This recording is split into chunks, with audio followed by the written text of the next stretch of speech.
Hi తెలుగు1.com ప్రేక్షకులందరికీ నా హృదయపూర్వక శుభాకాంక్షలు. ఈ టీవీ కొత్తగా వస్తుంది, దీన్ని ఆదరించి మంచి ఛానల్గా గుర్తింపు తెస్తారని అనుకుంటున్నాను.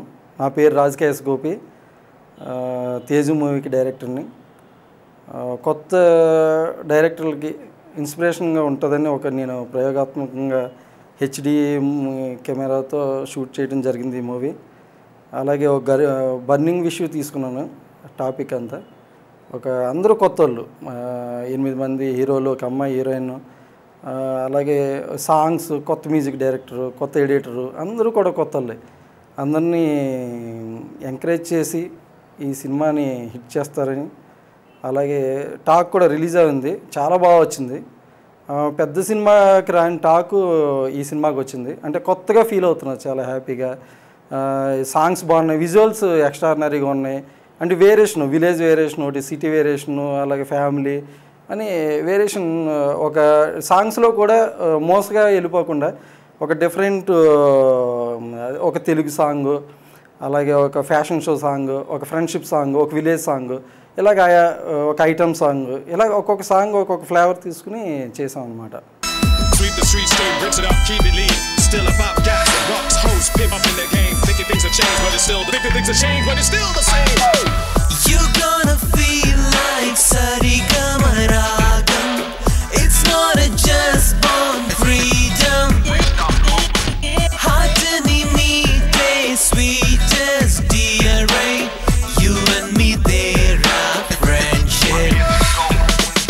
Chitrala re to jata kalisena.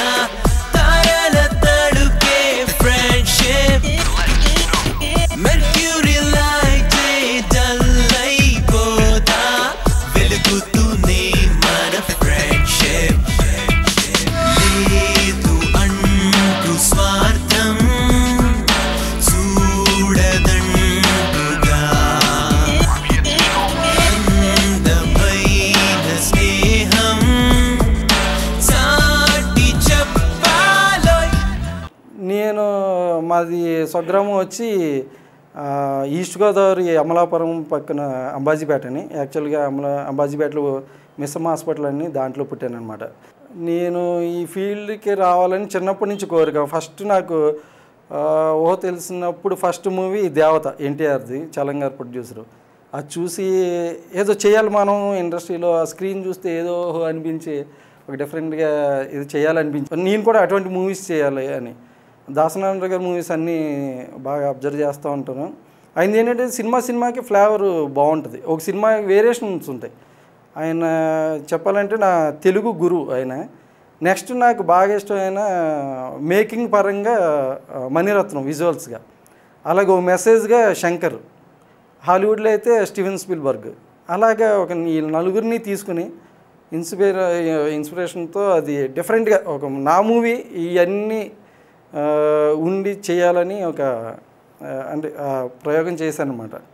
First అన్ని డిపార్ట్మెంట్లో చేశాను, కెమెరాలోని, మళ్ళీ ఎడిటింగ్లోని, అలాగే టీవీ ఎపిసోడ్స్, దూరదర్శన్ ఎపిసోడ్స్కి వర్క్ చేశాను అసిస్టెంట్ డైరెక్టర్గా. అదని ఒక షూటింగ్లో వెంకటేష్ బాబు అలా పరిచయం అయ్యారు. స్టూడియోకి వెళ్తే ఆయన ఏం చేస్తున్నావు అంటే ఇలాగ చేస్తున్నానంటే ఓకే మన దగ్గర ఉంటావు అని చెప్పేసి అంటే ఓకే అని అక్కడ జాయిన్ అయిపోయాను వెంకటేష్ గారి దగ్గర. ఆ తర్వాత ఓన్గా ఒక లీవ్ అండ్ లెట్ లీవ్ అని ఒక డాక్యుమెంటరీ తీశాను. 3 నంది అవార్డులు వచ్చినాయి దానికి. వచ్చి టెర్రరిజం మీద బ్యాక్డ్రాప్లో చేశాను. నాకు బర్నింగ్ ఇష్యూ అంటే బాగా ఇష్టం, ఎందుకంటే జస్ట్ నవ్వేసుకుని వెళ్ళిపోయి మర్చిపోయిన సినిమాలు నేను చేయటం ఇష్టం ఉండదు నాకు. ఎంటర్టైన్ చేస్తూ శంకర్ మూవీ చూస్తే ఎంటర్టైన్ చేస్తాం, నెక్స్ట్ ఆ బర్నింగ్ అలా పెయిన్గా ఉంచుకుని మనసులో బయటికి వెళ్తాం, ఎప్పుడైనా అది కనిపించినప్పుడు ఫీల్ అవుతూ ఉంటాం అనమాట.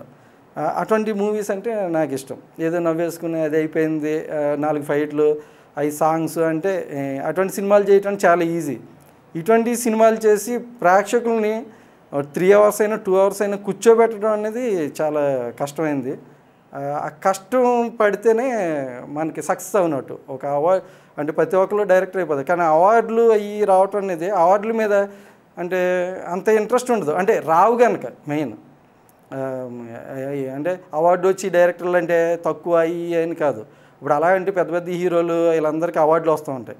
నంది అవార్డ్స్ అని వాళ్ళు బాగా యాక్ట్ చేశారు కాబట్టి అందరూ ఇది అంటే బ్లెస్సింగ్స్, అది ఒక అవార్డు రావటం అనేది. అవి తెచ్చుకోవాలి. అవార్డ్స్ డెఫినెట్గా ప్రతి డైరెక్టర్కి ఉండాలి. అయ్యే మనకి లాంగ్ లైఫ్లో గుర్తుండిపోయి. అంతేగాని నా మూవీ అది అని వాళ్ళు గుర్తు చేసి అది చూపించి ఇలా కాకుండా వాళ్ళు చెప్పగలగాలి మన మూవీ ఓ పలానా గణేష్, అలాగే ఒక భారతీయుడు, ఒక అపరిచితుడు, అలాగే ఒక నాయకుడు, అలాగే ఒక బొబ్బులి పులి, ఒక సర్దార్ పాపారాయుడు, ఒక కొన్వీటి సింహం, ఇలాగ చెప్పగలగాలి. అలాగే నాకు ఈ మూవీ ఒక తేజం అని చెప్పాలని ట్రై చేశాను అనమాట యాక్చువల్గా.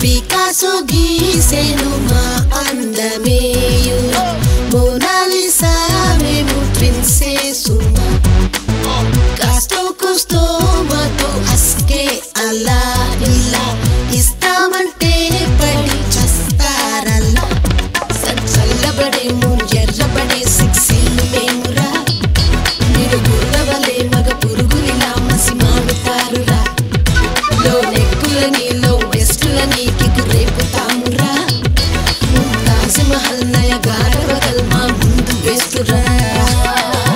పికాసో గీసెను మా అందమేయు, మోనాలిసా మేము ట్విన్సే సుమా.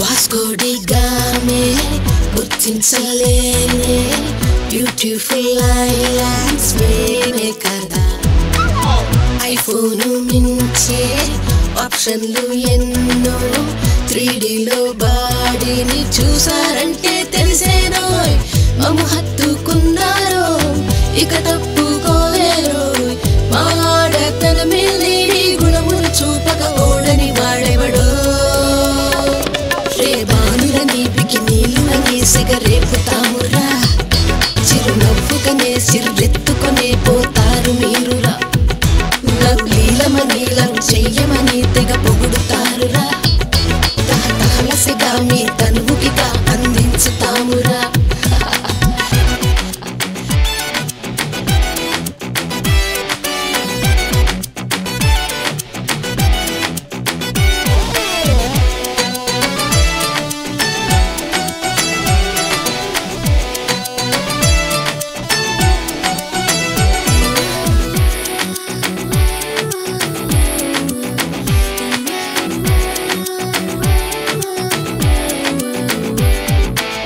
నాసాలు పంపే డిస్కవరీలేమో గుర్తించని గుట్టు మాదే కదా, మా ఉంపు సొంపే సంపూర్తిగానే, కవులెవరు నీటికి ఇంకా వర్ణన కూడా చేయలేదోయ్, చేస్తారు జనమేరోయ్, లేస్తుంది శవమేరోయ్, మా చూపు ఊపుల్లోనే కైపే కలిపి కవ్విస్తుంటారు. ఫ్యూచర్లో ఏముంది, మంచి మూవీస్ చేసి జనాల్ని ఎడ్యుకేటెడ్ చేయాలి. అంటే జనం అన్ఎడ్యుకేటెడ్ అయిపోకూడదు సినిమాలు చూసి. అంటే ఒక కత్తి ఉంది, కత్తిని ఏంటంటే కూరగాయలు తరుక్కోవటాకని చూపించాలి, కానీ ఈ ఆయుధం అనేది మనుషులను పొట్టాకో లేకపోతే ఇది అని చెప్పకూడదు. అది కరెక్ట్ కాదు. ఓన్లీ దాన్ని ఏంటంటే ఒక చెట్లు నరటాక లేకపోతే అడ్డొచ్చింది ఏదైనా చిన్న చిన్న ఐటమ్స్కి ఉపయోగించాల్సిందే కత్తి. అలాగే బ్లాస్టింగ్స్, బాంబులు, అది ఏంటంటే అక్కడ ఏదైనా ఒక గ్రైనేట్ ఉంది దానికోసం యూజ్ చేయాలి, కానీ మనుషుల మీద యూజ్ చేసుకోవడం కోసం కానీ ఇలా ఉండకూడదు. అంటే మనం అన్ఎడ్యుకేటెడ్ చేయకూడదు. అక్కడ బాంబు ఉంది, మనిషి మీద ఇసరమని మనం చెప్పకూడదు. అదేంటంటే బాంబు, అది పట్టుకుంటే ఇలా చచ్చిపోతాం మనం ఓన్లీ గ్రైనేట్కే పనిచేస్తుంది. అని చెప్పాలి, కానీ విషం ఉంటుంది, విషం తాగమని చెప్పొచ్చు కదా, దాన్ని చూపించరు అసలు. అలాగే మనం ఈ అన్ఎడ్యుకేటెడ్ సీన్స్లో మనం అవి ఇంక్లూడ్ చేయకుండా ఇప్పుడు పాత డైరెక్టర్లకి ఇవన్నీ తెలుసు, అంటే కత్తితో పొడిస్తే మనకంటే అద్భుతంగా మేకింగ్ చేయగలరు వాళ్ళు చూపించడం. ఎందుకంటే రాజులు అప్పుడు యుద్ధాలు అవి చూపించిందే మనం చాలా ఈజీ ఇప్పుడు చూపించడం. కానీ వాళ్ళు ఏం చెప్పారు, నీతి చెప్పేవారు, అంటే ఫ్యామిలీ అఫైర్స్, ప్రేమలు చూపించడం కానీ ఇవన్నీ, అంటే అవి చెయ్యొద్దని చూపించారు. కానీ అవి వాడి 2 గ్రూపుల కింద విడిపోయి అవి కొట్టుకోండి, ఒక హీరోయిజం చూపించండి అని చెప్పలేదు. వాళ్ళు తీయాలనుకుంటే అద్భుతమైన సినిమాలు తీయగలరు ఇప్పుడు వచ్చేయని. అలా తీయకూడదని నేను రిక్వెస్ట్ చేసుకుంటున్నాను. కొత్తగా అంటే 2 మూవీస్కి ఆఫర్ వచ్చింది, అంటే సబ్జెక్టు సెట్ చేస్తున్నాను. అంటే డిఫరెంట్ మూవీస్ ఉంటాయి నా ఏదైనా కూడా. నా మూవీస్ ఇప్పుడు మణిరత్నం ఒక 7 చేసిన, టీ కృష్ణ గారు 7 చేసినా కూడా వాళ్ళు 1 by 1 చెప్పేయచ్చు ఏంటని. ఇది 100-200 చేసి మూవీస్ అవన్నీ వేస్ట్. ఇప్పుడు శంకర్ సినిమాలు కానీ, స్టీవెన్ స్పిల్బర్గ్ కానీ, జేమ్స్ కెమెరాన్ అలా ఏంటంటే 1-2 చేసినా అది పర్ఫెక్ట్గా ఉంటాయన్నమాట. అటువంటి మూవీస్ చేయాలని అనుకుంటున్నాను. ఎయిమ్తో వస్తున్నారు ఇక్కడికి. వచ్చిన తర్వాత వాళ్ళు ఒక్కొక్క ఏదో ఒకటి డిపార్ట్మెంట్ అనుకుని వస్తారు, వాళ్ళకి ఎంకరేజ్మెంట్ ఉండదు, అంటే తక్కువైపోయారు మొత్తం.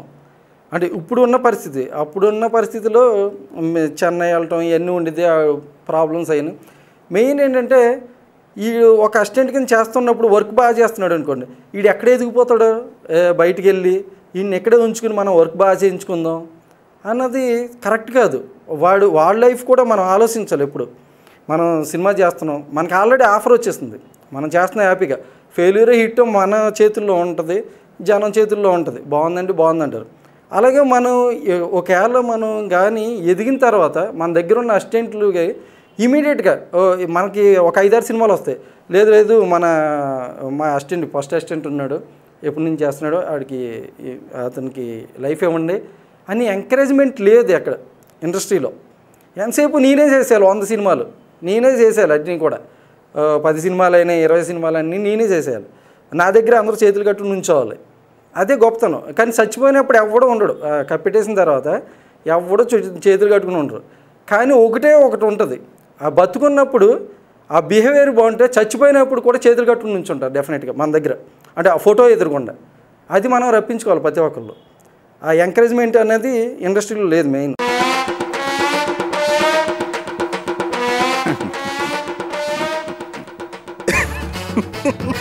ఎందుకురా అలా నవ్వుతున్నావు? కిక్ ఎక్కిందా, పిచ్ ఎక్కిందా? మనం 9 మంది కలిసి కూర్చొని ముందు అయినా ఎంజాయ్ చేయలేకపోతున్నాం. వాడిని చూడండి, వాడు ఒక్కడే కూర్చొని ఎలా ఎంజాయ్ చేస్తున్నాడు.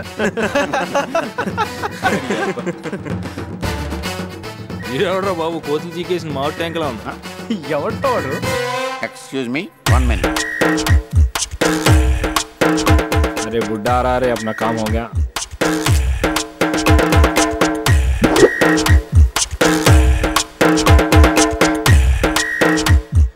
సింహం సింగిల్గా వచ్చి తాగి వెళ్ళిపోద్ది, స్టడీగా ఉంటుంది. పందులే గుంపుల కింద వచ్చి తాగి పొర్లుతాయి. Okay okay. నేను తాగి పారేసిన సీసాలకు ఉన్నంత అనుభవం లేదు. స్టూపిడ్స్, వేధవ కామెంట్స్. Okay okay sir. కింద దాకా తాగి పైన ముసుకుని వెళ్ళిపోండి. Okay okay sir. ప్రొడ్యూసర్ గారు బలరామ్ గారు ఏది కావాలంటే అది, అంటే ఈ సాంగ్ ఐటమ్ సాంగ్కి ప్రీతి జింగాని కావాలి, ఈ కామెడీకి బ్రహ్మానందం గారు కావాలి, ఈ కామెడీకి ఎంఎస్ నారాయణ గారు కావాలి, ఇక్కడ ఈ సాంగ్కి నేను అమలాపురాన్ని తీస్తాను అలా అంటే ఓకే, నువ్వు ఏదంటే చేద్దాం, డెఫినెట్గా మనకు అవుట్పుట్ బాగుండాలని. ఆయన ఎంత నమ్మకంగా నా మీద ఇది పెట్టారో అది అంత నమ్మకంగా నేను ఆ ఫుటేజ్ని మొత్తం అంతా ఇచ్చాను. ఆయన ఫస్ట్ చూడగానే షాక్, ఏంటి మన సినిమానా లేదా వేరే వాళ్ళ సినిమా అంటే మనం పెట్టిన పెట్టుబడికి ఇంత రిచ్గా వస్తుంది అనుకోలేదు. విత్ డిఐ అసలు క్వాలిటీ కూడా, అంటే గ్రాఫిక్స్ చిన్న గ్రాఫిక్స్ వర్క్ ఉన్నది, ఎఫెక్ట్స్ ఉన్నాయి. అలాగే ఎవ్రీ ఫ్రేమ్ రిచ్గా ఉంటుంది, అసలు చాలా రిచ్గా ఉంటుంది. నేనైనా ఈ సినిమాకి ప్రొడ్యూసర్ని అన్నంతగా తీసిచ్చాను ఆయనకి. అదే నమ్మకంతో నా మీద కూడా ఆయన అంటే ఏది కావాలంటే అది ఇచ్చారు. ఆ అమౌంట్ ఎక్కడ లెక్క చేయలేదు ఆయన. కొత్త హీరోలు సతాయించడం అనేది ఏమీ లేదు, అంటే ఫ్రెండ్షిప్ మీద వెళ్ళాం అనమాట. మేము అందరం ఫ్రెండ్స్ అందరూ సరదాగా చేసిన ప్రాజెక్ట్ ఇది.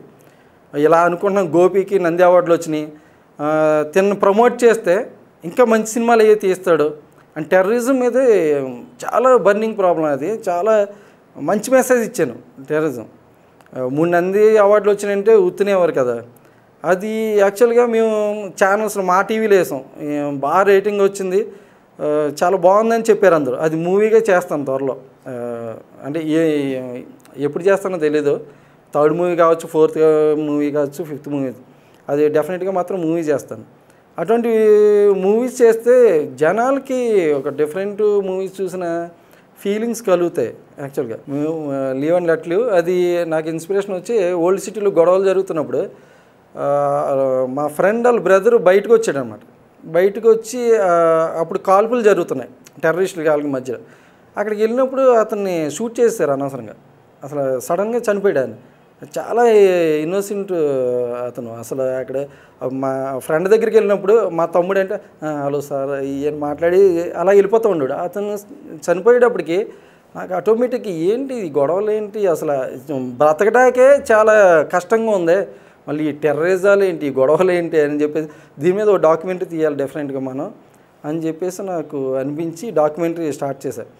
చేస్తే ఫ్రెండ్స్ అందరూ ఆ మూవీ కూడా ఫ్రెండ్స్ అందరూ ఉన్నాయి. నేను ఎప్పుడు ఫ్రెండ్స్ని బాగా నమ్ముకుంటాను, అందుకే ఫ్రెండ్షిప్ నా సినిమాలో ఎక్కువ ఉంటుంది అనమాట. ఫ్రెండ్స్ని నమ్ముకొని అది అందరూ తలకొంత వేసి ఆ డాక్యుమెంటరీ చేసాం. చేసి టైటిల్స్ దగ్గర నుంచి ఎండింగ్ వరకు కూడా కొత్తగా ఒక డిఫరెంట్గా ఉంటుంది మొత్తం. అది కూడా మధ్యలో విలేజ్ బ్యాక్డ్రాప్కి వెళ్ళి వస్తాం అనమాట. కాన్సెప్ట్ మంచి కాన్సెప్ట్, అది నంది అవార్డులు ఇవ్వడానికి కూడా కారణం అదే అనమాట.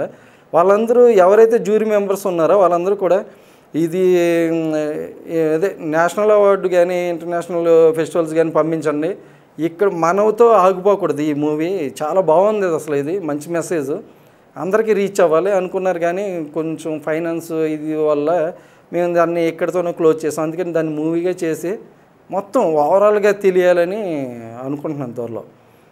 డిఫరెంట్గా ఉండేది. దానికి best dubbing, best director, best movie కింద నంది అవార్డ్స్ వచ్చినాయి అనమాట.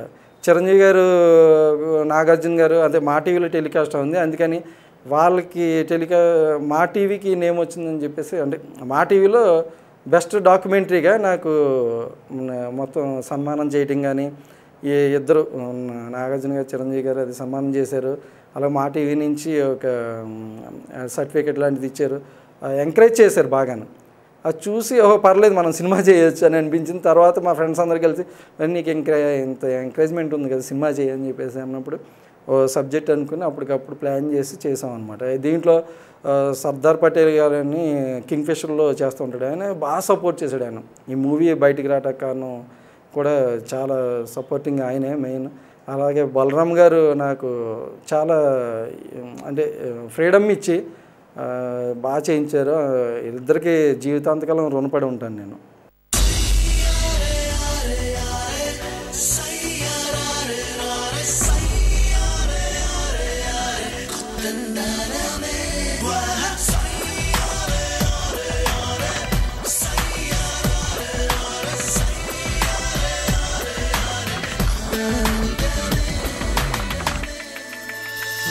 ఆనింగి అందాలే ఈ పల్లె బంధాలే విరబూసే కుసుమాలే పాపల్లే సాగేటి పడవల్లి సొగసైన కలువల్లి కోనేటి జలకాలే చేపల్లే పల్లె చిగురెను చేను సప్తవర్ణాలతో ప్రేమే వికసించెను పారిజాతాలతో.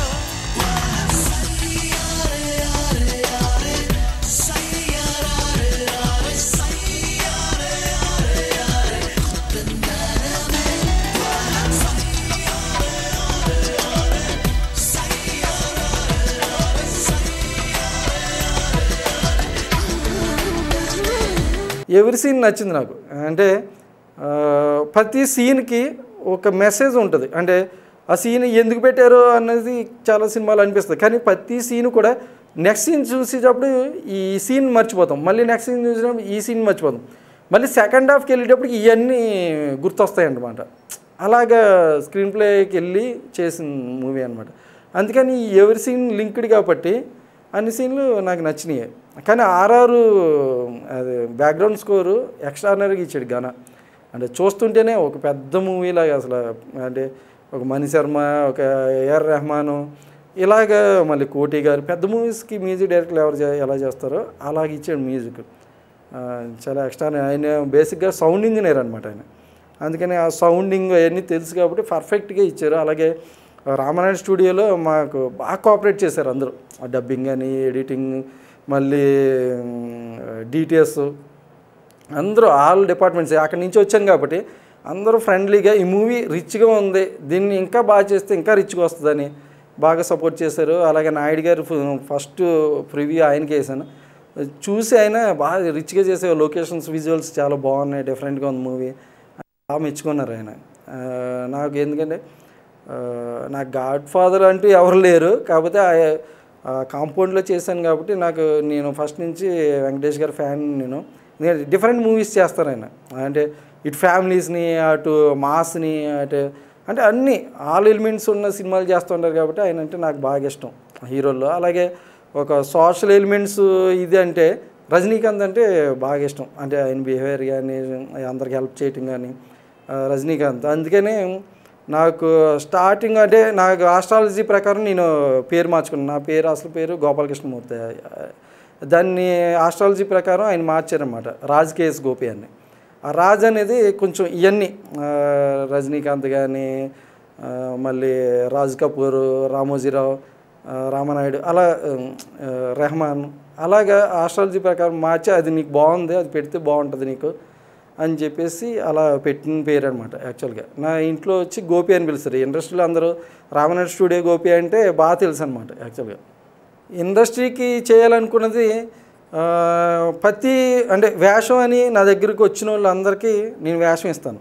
అలాగే అంటే ఆ సినిమాలో మన క్యారెక్టర్స్ ఎన్ని ఉన్నాయి అన్నీ ఇవ్వగలను, కానీ అందరికీ ఇవ్వలేను కదా. ప్రతి సినిమాకి అలా ఇచ్చుకుంటూ వెళ్ళడం. అలాగే అసిస్టెంట్ డైరెక్టర్స్ వర్త్ ఉందంటే అంటే కొంతమంది ఆకర్షణ వాళ్ళు వస్తారు ఇండస్ట్రీకి, వచ్చి వర్త్ ఉండదు, అంటే ప్యాషన్ ఉంటుంది పాపం, ఏదో చేసేయాలని వస్తారు, వచ్చి అది కరెక్ట్గా ఉండదు. అలా కాకుండా పర్ఫెక్ట్గా ఉంటే వాళ్ళని ఎంకరేజ్ చేసి వాళ్ళని మళ్ళీ ఒకవేళ నేను ఒక పెద్ద డైరెక్టర్ అవి మంచి అమౌంట్లు వస్తే నేనే ప్రమోట్ చేస్తాను. హిందీలో ఆయన కరణ్ జోహర్ గారి ఇంటర్వ్యూ చూశాను నేను.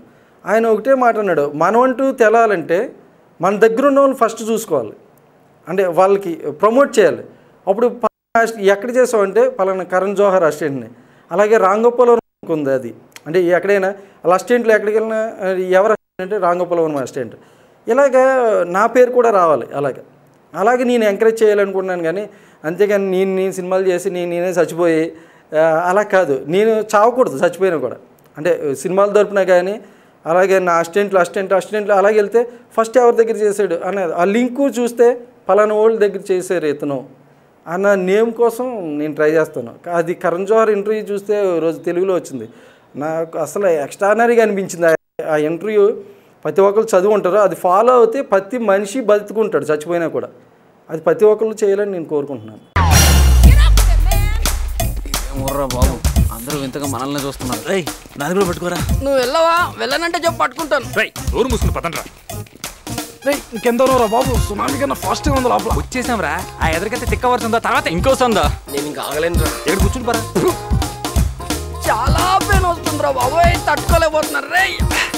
ఇక నా వల్ల అవ్వట్లేదురా. ఇక్కడ నీ సంగతి తర్వాత చెప్తాను రా. మొన్న అసెంబ్లీ ఎలక్షన్ లో నేను లేకపోతే వాడు గొల్లగొల్ల ఓడిపోయాడు. వీడి పొద్దున్న ఎవరు తినేస్తున్నాడు. చెప్పడా తలకాయల నేల కట్టుకుని నడవండి. అలా ఎందుకు నడవాలరా? ఒరే అడిగి దొరికితే అన్ని ఇక్కడే. ఆడికి 6000 ఓట్లు నా తరఫున. ట్రైన్ అంత పెద్దగా ఉంది. ట్రైనే రోడ్డు మీదకి వచ్చినట్టుందిరా. పద రే సూరిగా దొరికేసాం. ఇలారా ఏటుగట్టుకు వెళ్తున్నారా? అవును బాబాయ్, ఏట్లో నీళ్ళు ఉంటాయి కదరా. ఆ చెప్పులు ఎందుకు? ఇక్కడే ఉండండి సార్, అరగంట తర్వాత వచ్చి చెప్తాం. పెద్దాన్ని మాట్లాడుతుంటే మంచి మర్యాద లేకుండా అలా పోతానంటారేంటి? ఈ ఊళ్ళో ఎవరైనా నాకు దొరకాల్సిందే. క్షమించండి సార్. తీసుకెళ్తున్నారా బాబు? అంటే బ్యానర్ అంటే ఇది నా సొంత బ్యానర్ కింద లెక్క. ఇది మా ఫ్రెండ్స్దే కాబట్టి సొంతదే. ఇమీడియట్గా బయట వస్తే ఆఫర్ బయట చేస్తాను, ఇదంటే ఇదే. ఈ ప్రాబ్లం ఏం లేదు మనకి, అంటే ఏది వస్తే అది. కాకపోతే నేను ఈ పెద్ద హీరోలు దాన్ని చేస్తాను, చిన్నోళ్ళకి చేయను, ఇదన్నీ ఉండదు. ఏ సినిమా వస్తే ఆఫర్తో మంచి సినిమాని ప్రమోట్ చేయడానికి ట్రై చేస్తాను. ఈ సినిమాతో ఇచ్చి మెసేజ్ ఏంటంటే అమ్మాయిల అబ్బాయిల మధ్య అమ్మాయి కలిస్తే ఆటోమేటిక్గా ఒక లవ్ అనో అంటే 2 రోజుల తర్వాత లవ్ అనో లేకపోతే ఏదో ప్రపోజల్ చేయడం ఇవన్నీ ఉంటాయి. అలా కాదు, ఫ్రెండ్షిప్ అనేది మెయిన్. ఇంకో యాంగిల్ ఉంటుంది, అది ఫ్రెండ్షిప్ అనమాట. అది నేను ప్రమోట్ చేశాను మెయిన్. ఆ ఫ్రెండ్షిప్ ఉంటే ఇద్దరి మధ్యన ఈ రోజున అమ్మాయిలకి జరిగే దాడులు కానీ లేకపోతే ఈ విడాకులు ఇవన్నీ ఉన్నాయి, అవన్నీ ఉండవు డెఫినెట్గా. అంటే ఆ ఫ్రెండ్షిప్ ఎందుకంటే వాళ్ళకి బలం ఉంటుంది, నాకంటూ సెక్యూరిటీ ఉంది అని చెప్పేసి ప్రతి అమ్మాయి కూడా ప్రతి స్త్రీ కూడా రోడ్డు మీద తిరగగలదు అనమాట. అది నేను దీంట్లో చూపించగలిగాను.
నేను అంటే ఈ ఛానల్ ద్వారా ఈ ఛానల్ 200 కంట్రీస్లో ఎక్కడో మొత్తం ప్లే అవుతుందని విన్నాను. అందరికీ చెప్పేది ఏంటంటే అందరూ కూడా మంచి స్థాయికి వెళ్తారు, కానీ మనం ఒక్కళ్ళే వెళ్ళటం కాదు, మన పక్కన ఉన్న వాళ్ళని తీసుకురావాలి. సమాజంలో మంచి ఉన్న అంటే గుర్తింపు అంటే టాలెంట్ ఉన్న వాళ్ళని కూడా తీసుకొస్తే అది మన దేశ భవిష్యత్తుకు కానీ మన భవిష్యత్తుకు కానీ బాగా ఉపయోగపడుతుంది.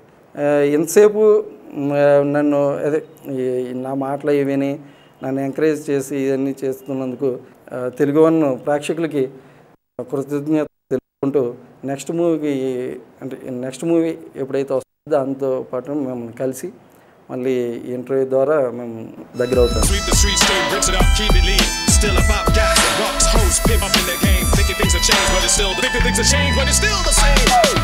You're gonna feel like